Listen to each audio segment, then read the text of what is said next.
Hi friends, ഇന്ന് അഭിജിത്ത് എഴുതിയിരിക്കുന്ന ഒരു മെയിലിൽ കിടക്കാം. മാഡം, എൻ്റെ പേര് അഭിജിത്ത്, യഥാർത്ഥ പേരല്ല. 25 വയസ്സുണ്ട്. PG കഴിഞ്ഞ് ഒരു പ്രൈവറ്റ് കമ്പനിയിൽ ഞാനിപ്പോൾ ട്രെയിനിയായി വർക്ക് ചെയ്തുകൊണ്ടിരിക്കുകയാണ്. വീട്ടിൽ അച്ഛൻ, അമ്മ, ഒരു ചേച്ചിയുണ്ട്. ചേച്ചിയുടെ വിവാഹം കഴിഞ്ഞു. അവർ താമസിക്കുന്നത് കോയമ്പത്തൂരാണ്. വീടുമായിട്ട് വലിയ ബന്ധമൊന്നുമില്ല. കാരണം സ്വന്തം ഇഷ്ടപ്രകാരം ഒരാളെ തിരഞ്ഞെടുത്ത് അവർ പോയതാണ്. റോഡ് സൈഡിൽ ഒരു 7 സെൻറ്റ് സ്ഥലം ഞങ്ങൾക്കുണ്ട്. അവിടെയാണ് വീട്. ഒത്തിരി കഷ്ടപ്പെട്ടാണ് ഞങ്ങൾ മുന്നോട്ട് പോകുന്നത്. അതിന് കാരണം എൻ്റെ അച്ഛൻ്റെ സ്വഭാവമാണ്. ഒരു സ്വകാര്യ കമ്പനിയിൽ പുള്ളിക്ക് ജോലിയുണ്ട്, പണ്ട് തൊട്ടേ ഉണ്ട്. പക്ഷേ വീട്ടിലെന്നും ദാരിദ്ര്യം മാത്രമായിരുന്നു. മുഴുക്കുടിയനായ അച്ഛൻ അതിനുവേണ്ടി പണം മുഴുവനും ചിലവാക്കി. വീട്ടിൽ കൊടുക്കുന്നത് തുച്ഛമായ തുക. അതിൽ നിന്ന് അമ്മ ഒത്തിരി കഷ്ടപ്പെട്ടാണ് ഞങ്ങളെ വളർത്തിയത്. എന്നും വഴക്കും വക്കാണങ്ങളും ഒക്കെ മാത്രമായിരുന്നു. പക്ഷേ അമ്മ മറ്റൊരു ജോലിക്ക് പോകുന്നതൊന്നും ഞാൻ കണ്ടിട്ടില്ല. കുറച്ചൊക്കെ വളർന്നു കഴിഞ്ഞപ്പോൾ ഞാൻ പറഞ്ഞു, അമ്മയ്ക്ക് വേറെന്തെങ്കിലും വീട്ടിൽ ജോലിക്ക് പോയിക്കൂടെ, അല്ലെങ്കിൽ വേറെന്തെങ്കിലും ഒരു ജോലിക്ക് പോയിക്കൂടെ എന്ന് ചോദിച്ചു കഴിഞ്ഞാൽ അമ്മ ഒന്നും പറയില്ല. എനിക്കത് പറ്റില്ല, ഉള്ളതും കൊണ്ട് ഞാൻ വീട്ടിൽ ജീവിച്ചോളാം എന്ന് പറയും. അതിന് പിന്നിലെ കാര്യം എന്താണെന്ന് എനിക്ക് മനസ്സിലായില്ല. കുടുംബശ്രീയൊക്കെ ഉണ്ടായി കഴിഞ്ഞപ്പോഴേക്കും അവിടുത്തെ പെണ്ണുങ്ങളും അമ്മയെ ജോലിക്ക് വിളിച്ചതാണ്.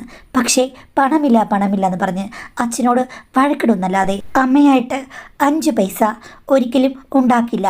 ഞാൻ പറയുമ്പോഴൊക്കെ അമ്മ പറയും, നിന്നെ കഷ്ടപ്പെട്ട് പഠിപ്പിക്കുന്നത് അതിനാണ്, മിച്ചം പിടിച്ച് പഠിപ്പിക്കുന്നുണ്ടല്ലോ, പഠിച്ചു കഴിഞ്ഞാൽ ഉടനെ ജോലിക്ക് പോയിക്കോണം, എന്നിട്ട് എനിക്ക് കാശ് ഒത്തിരി കൊണ്ടുവന്ന് തരണം എന്നെപ്പോഴും പറയും.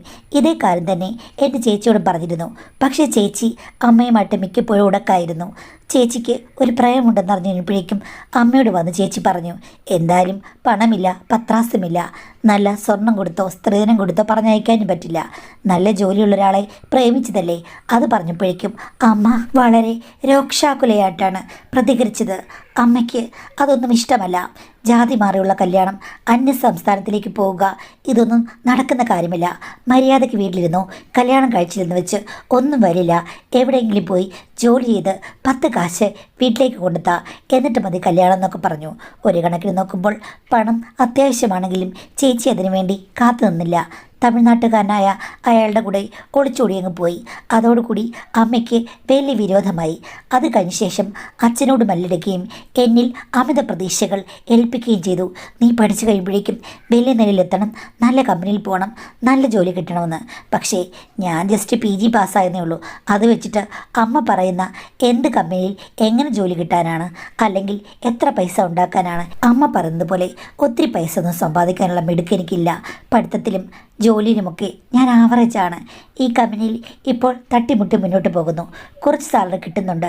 2-2.5 വർഷം കഴിയുമ്പോഴേക്കും അവർ സ്ഥിരമാക്കാമെന്ന് പറഞ്ഞിട്ടുണ്ട്.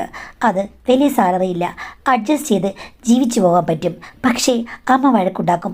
അങ്ങനെ പോരാ, വേറെയും വലിയ കമ്പനികളിലെ ശ്രമിക്കണം, ശ്രമിച്ചാൽ കിട്ടും, കഴിവില്ല എന്നെപ്പോഴും പറയും.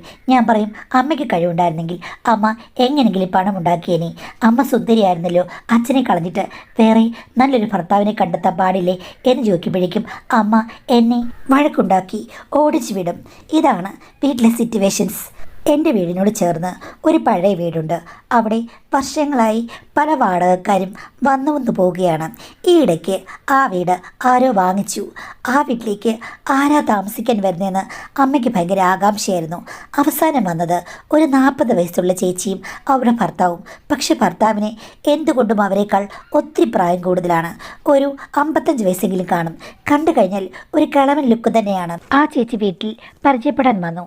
ആ സമയത്ത് അമ്മ, യോ മോളെ, നിങ്ങൾ തമ്മിൽ എങ്ങനെയാണ് ഇത്രയും പ്രായത്തിൻ്റെ വ്യത്യാസം വന്നത്? മോളെ കണ്ടു കഴിഞ്ഞാൽ ശരിക്കും ഒരു 30 വയസ്സേ പറയുകയുള്ളൂ എന്ന്.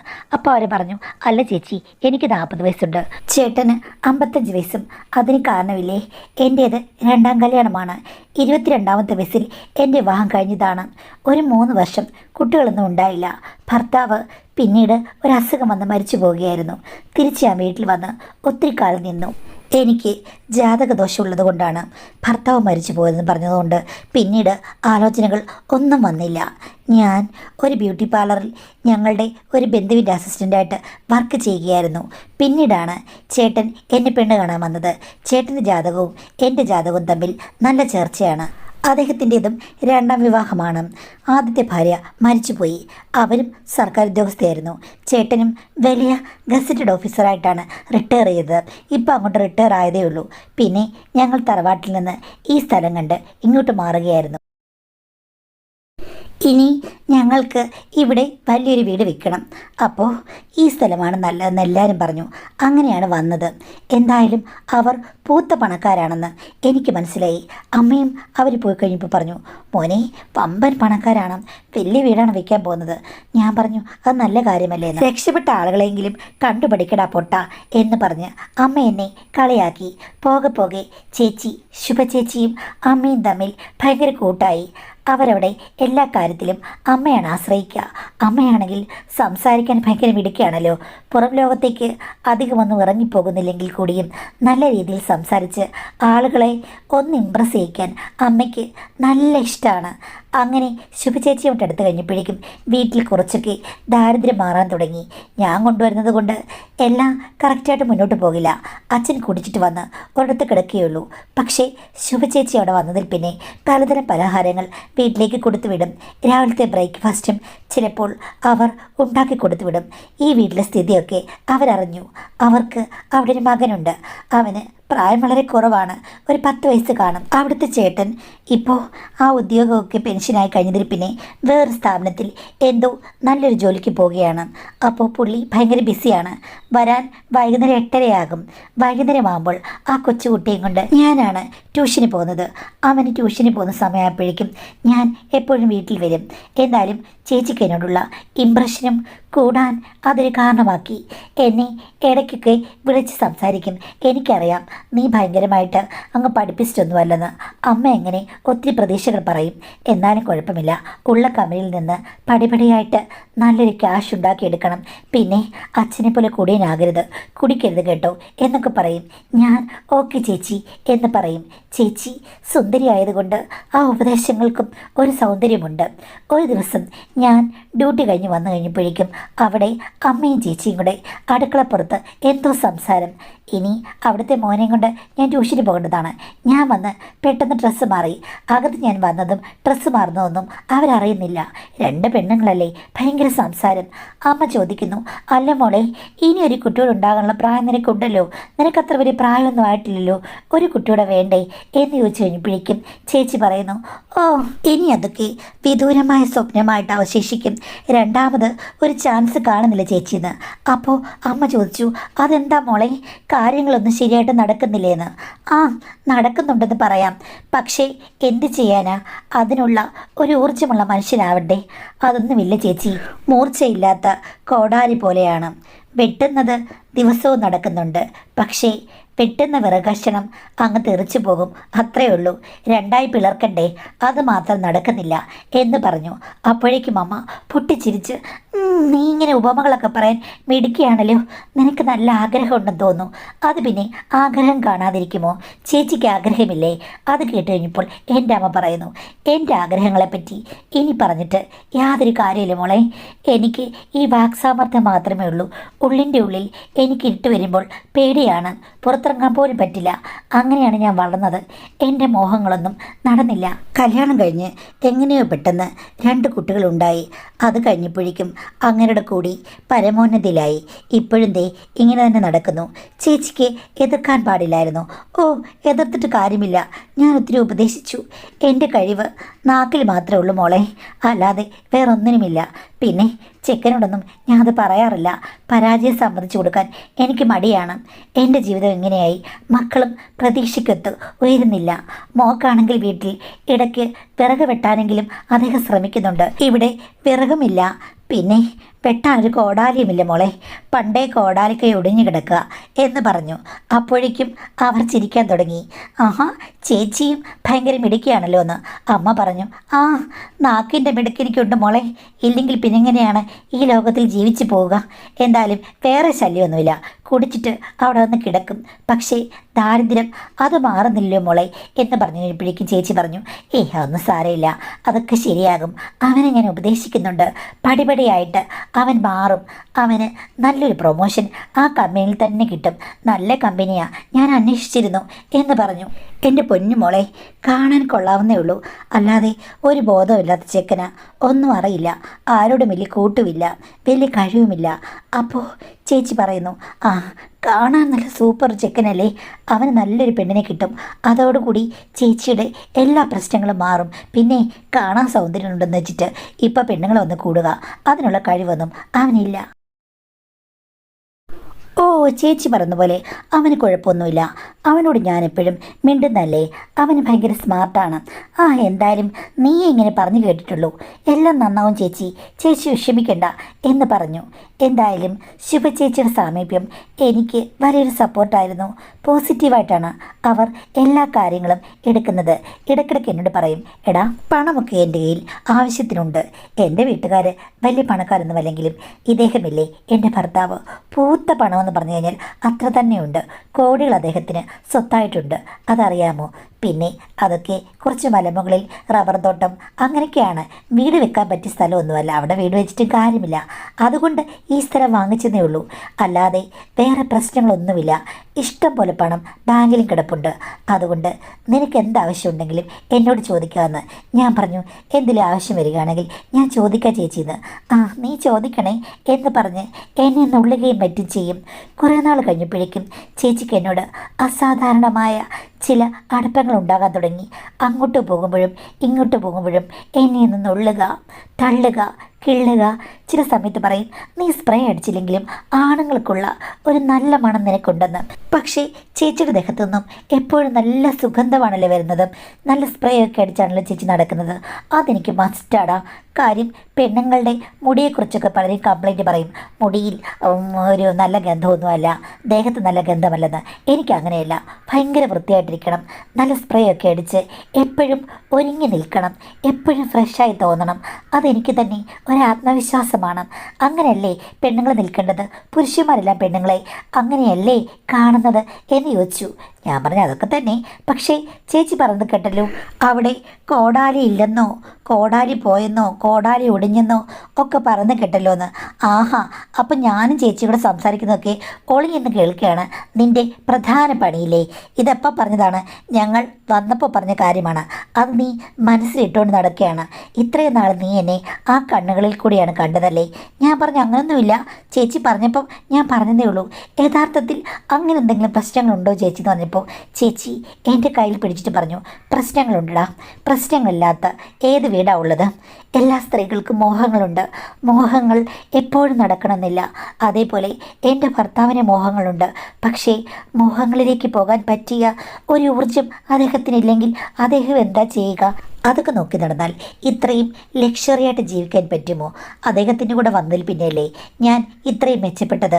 അപ്പോൾ എന്തെങ്കിലും കുറവുകളുണ്ടെങ്കിൽ അതങ്ങ് സഹിച്ച് ജീവിക്കുക. ഇപ്പോൾ നിൻ്റെ അമ്മ പറഞ്ഞത് നീ കേട്ട് കാണുമല്ലോ, പുള്ളിക്കാരി എത്രയോ വർഷമായിട്ട് ഈ ഒരു ജീവിത സാഹചര്യമായി പൊരുത്തപ്പെട്ട് ജീവിക്കുകയാണ്.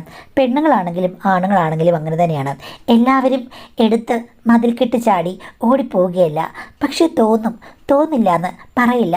പലപ്പോഴും നിന്നെ കണ്ടപ്പോൾ 100 വട്ടം എനിക്ക് തോന്നിയിട്ടുണ്ട്. പക്ഷേ ഒരു പരിധി കവിഞ്ഞ് ഞാൻ നിന്നോട് അടുക്കാൻ വന്നു കഴിഞ്ഞാൽ നീ ചിലപ്പോൾ പറയും ഞാൻ ചീത്ത സ്ത്രീയാണെന്ന്. ഞാൻ എൻ്റെ ഇഷ്ടങ്ങളൊക്കെ നിന്നോട് പ്രകടിപ്പിക്കാൻ ശ്രമിച്ചിട്ടുണ്ട്, പക്ഷേ നീ പ്ലെയിനായിട്ടാണ് പെരുമാറുന്നത്. ഒരു പക്ഷേ എന്നെ ഇഷ്ടമില്ലാത്തതുകൊണ്ടാകുമെന്ന്.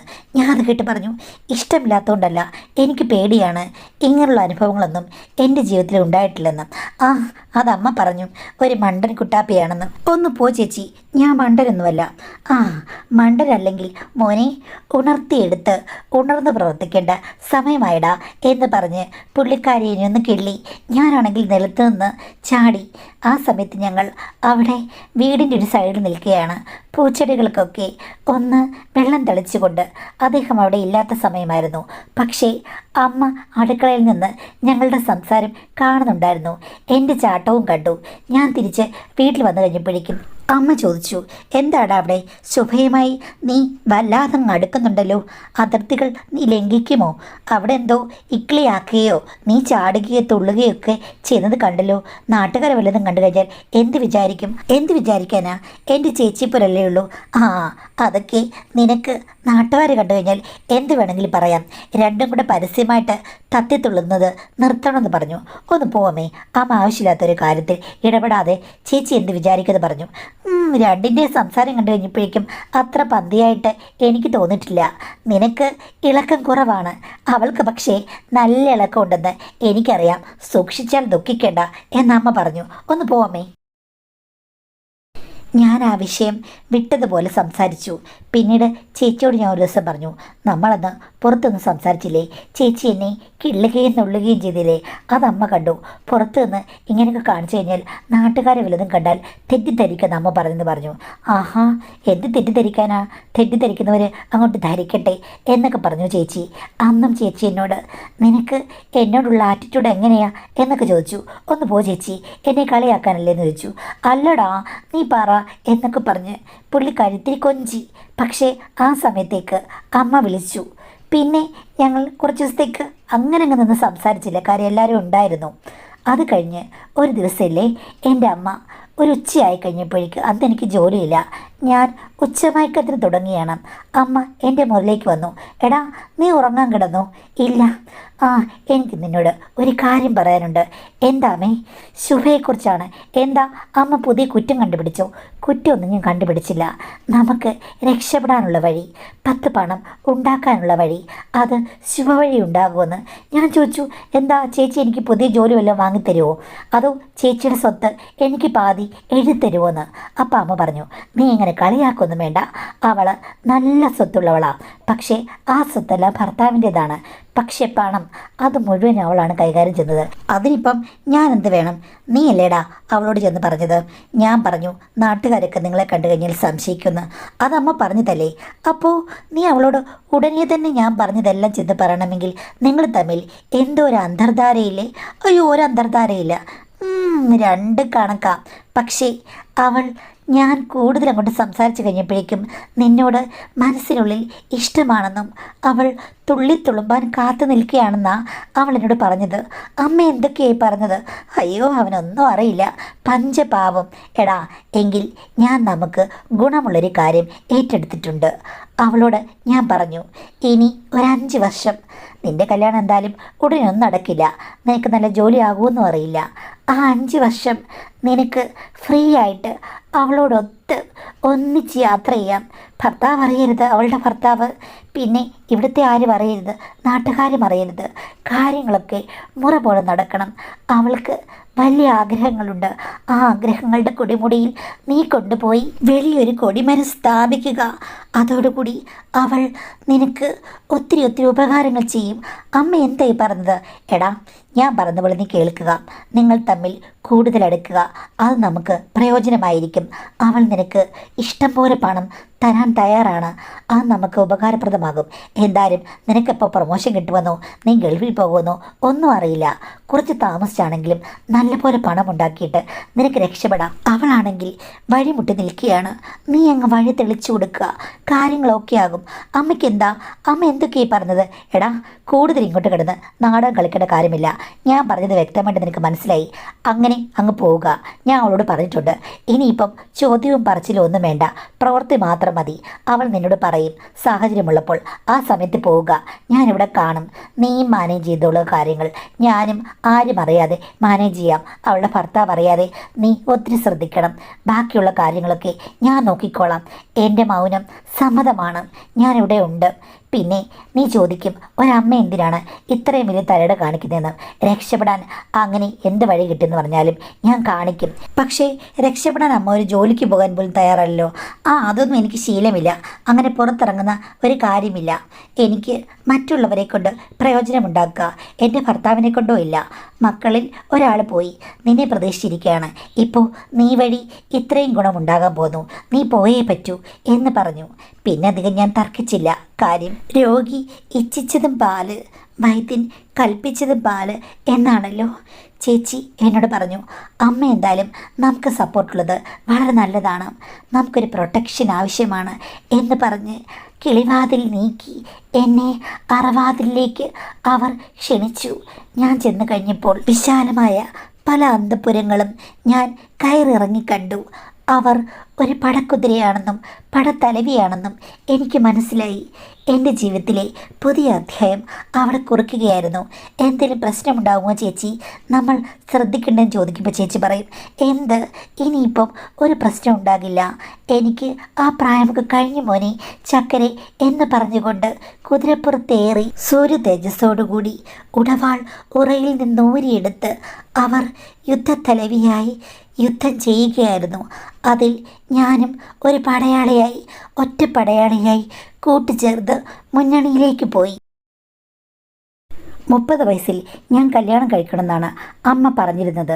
ആ 30 വയസ്സ് വരെ ഞാൻ സ്വപ്നം കണ്ടതുപോലെ ജീവിതം മുന്നോട്ട് പോകുമെന്ന് വിചാരിച്ചു. എല്ലാ മാസവും ചേച്ചി ഇഷ്ടം പോലെ പണം എനിക്ക് തരും. അക്കൗണ്ടിലൊന്നുമല്ല, ഡയറക്റ്റ് കയ്യിലാണ് തരുന്നത്. അതേപോലെ അമ്മയ്ക്കും കൊടുക്കും. അങ്ങനെ ശരിക്കും നല്ലൊരു സമ്പാദ്യം കുറച്ചു കാലങ്ങൾക്കിടയിൽ ഞങ്ങൾക്ക് ഉണ്ടായി. പക്ഷേ എല്ലാവരെയും ഞെട്ടിച്ചുകൊണ്ട് ഏകദേശം 1.5 മാസം മുമ്പ് ചേച്ചി പറഞ്ഞു ചേച്ചിക്ക് രണ്ടാമതൊരു കുട്ടി ഉണ്ടാകാൻ പോകുന്നുവെന്ന്.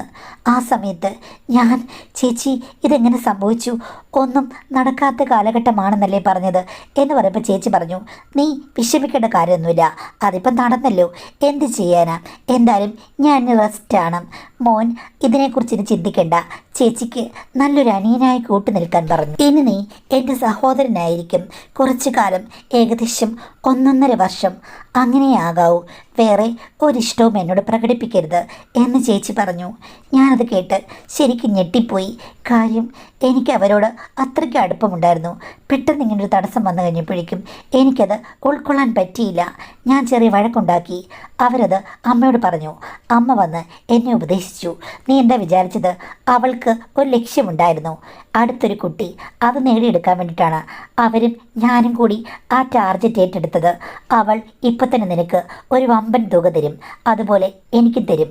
അത് കഴിഞ്ഞ ശേഷം നീ ആ ഭാഗത്തേക്ക് പോകാതെ സാധാരണ പോലെ പെരുമാറി അടങ്ങി ഒതുങ്ങി ഈ വീട്ടിൽ കഴിഞ്ഞോണം, അല്ലാതെ 5 വർഷം ഒന്നത് മുന്നോട്ട് പോകില്ലെന്ന് എനിക്കറിയാമായിരുന്നു. നിന്നെ കളത്തിലിറക്കാൻ വേണ്ടി മാത്രമാണ് 5 വർഷം എന്ന് ഞാൻ പറഞ്ഞത്. ഇപ്പം കിട്ടുന്ന തുക കൊണ്ട് എവിടെയെങ്കിലും പോവുകയോ ഗൾഫിൽ പോവുകയോ വിദേശ രാജ്യങ്ങളിൽ പോയി രക്ഷപ്പെടുകയോ വല്ലതും ചെയ്യുക, അല്ലാതെ അവളുടെ പുറകെ നടക്കരുത്. കഴിഞ്ഞത് കഴിഞ്ഞു. അമ്മേ, അതാരുടെ കുട്ടിയാണ്? അതിപ്പോൾ ഞാൻ പറഞ്ഞിട്ട് വേണോ, അതൊക്കെ മറക്കുക, എല്ലാം പ്രാക്ടിക്കൽ മെൻറ്റാലിറ്റി എടുക്കുക എന്ന് പറയുന്നു. ശുഭചേച്ചിയാണെങ്കിൽ ഒന്നും സംഭവിക്കാതെ പോലെ ആലസ്യത്തിലും ആഘോഷത്തിലും നടക്കുന്നു. ഭർത്താവിനും വളരെ സന്തോഷം, എൻ്റെ അമ്മയ്ക്ക് അതിലും സന്തോഷം. അവരെല്ലാവരും കൂടി എന്നെ അവോയ്ഡ് ചെയ്യുകയാണ്. മാഡം, നല്ലൊരു തുക എനിക്ക് അവർ തന്നു. അമ്മയ്ക്കും കൊടുത്തു കാണുമായിരിക്കും. അതുകൊണ്ട് എനിക്ക് വിദേശ ജോലിക്കൊക്കെ ശ്രമിക്കാം, ഒരു പ്രശ്നവുമില്ല. പക്ഷേ എല്ലാവരും എന്നെ അവഗണിക്കുകയാണ്. ആ ഒരു പ്രണയത്തിൻ്റെ നൈരാശ്യവേദന എനിക്കുണ്ട് മാഡം. ഞാനിനി എന്താ ചെയ്യേണ്ടതെന്ന് പറയാമോ എന്നാണ് ചോദിച്ചിരിക്കുന്നത്. എന്തായാലും ഇതൊരു ഗെയിമായിരുന്നെന്നും നിങ്ങളുടെ അമ്മയ്ക്കും അവർക്കും ഒക്കെ ഓരോ ലക്ഷ്യങ്ങളുണ്ട്. പണം എന്നുള്ളത് നിങ്ങളുടെ ലക്ഷ്യം, നിങ്ങളും അതിൽ ഓക്കെ ആയിരുന്നു. എന്തായാലും ഇതൊന്നും എല്ലാ കാലത്തും നീണ്ടുപോകുന്നല്ലെന്ന് തുടങ്ങുമ്പോൾ തന്നെ അറിയാമായിരുന്നു. അപ്പോൾ അവരുടെ നിഗൂഢ ലക്ഷ്യം നിങ്ങളോട് പറഞ്ഞില്ല. അത് പറഞ്ഞു കഴിഞ്ഞാൽ സ്വതവേ പാവത്താനായ നിങ്ങൾക്ക് അത് ചിലപ്പോൾ ടെൻഷനുള്ളൊരു സംഗതി ആകുന്നുള്ളത് കൊണ്ട് അത് റിലാക്സ് ആക്കി വെക്കാൻ വേണ്ടിയിട്ട് 2 ബുദ്ധിയുള്ള പെണ്ണുങ്ങൾ ചേർന്ന് കളിച്ച ഒരു ഗെയിം അവർക്ക് ഗുണകരമായി. നിങ്ങൾക്കും ഗുണകരമല്ലെന്ന് പറയാൻ പറ്റില്ല. ഇഷ്ടം പോലെ മെച്ചപ്പെട്ട കാശ് കിട്ടി. അപ്പോൾ ആ ഡീല് അവിടെ കഴിഞ്ഞു എന്ന് വിചാരിക്കുക. എന്തായാലും 5 വർഷമാണെങ്കിലും 10 വർഷമാണെങ്കിലും ഡീല് തന്നെയാണല്ലോ. അപ്പോൾ ഡീലിനെ ഡീലായിട്ട് കാണുക, അല്ലെങ്കിൽ തരയിടകൾക്കൊന്നും പോകാതിരിക്കണമായിരുന്നു. അപ്പോൾ അതിനൊക്കെ സമ്മതിച്ച് നിങ്ങൾ പോയതാണ്. അപ്പോൾ ഇപ്പം പ്രണയ നൈരാശ്യമാണെന്നും കാമുകനാണെന്നും ഒന്നും വിചാരിച്ചിട്ട് കാര്യമില്ല. അവനവൻ്റെ ജീവിതം രക്ഷിക്കാനുള്ള കാര്യം നോക്കുക. അവർക്ക് അവിടെ നടന്നത് അവരുടെ ഭർത്താവിൻ്റെ കുട്ടിയാണെന്ന് വിശ്വസിക്കുക. അങ്ങനെ അല്ലെങ്കിൽ നിങ്ങളതിന് പുറകെ പോകേണ്ട കാര്യമില്ല. വഴിയെ പോയ വയ്യാവേലിയും സ്നേഹവും പ്രേമവും ഒന്നും തലവെക്കരുത്. അവനവൻ്റെ കാര്യത്തിൽ പോവുക. ഇത്തിരി നിരാശയൊക്കെ തോന്നും, അതങ്ങോട്ട് സഹിക്കുക. അതായിരിക്കും ജീവിതത്തിനും പരിസ്ഥിതിക്കും ഭാവിക്കും ഒക്കെ നല്ലത്. വേറൊന്നിനെക്കുറിച്ച് ചിന്തിക്കരുത്. ഇതിന് പുറകെ പോയി കഴിഞ്ഞ് കഴിഞ്ഞാൽ ഇല്ലാത്തതും പൊല്ലാത്തതും എല്ലാം ജീവിതത്തിലേക്ക് വന്നു ചേരുക എന്നുള്ളതല്ലാതെ പ്രത്യേകിച്ച് ഗുണമൊന്നുമില്ല. അതുകൊണ്ട് സന്തോഷവാനായിട്ട് രക്ഷപ്പെടാനുള്ള വഴി നോക്കുക.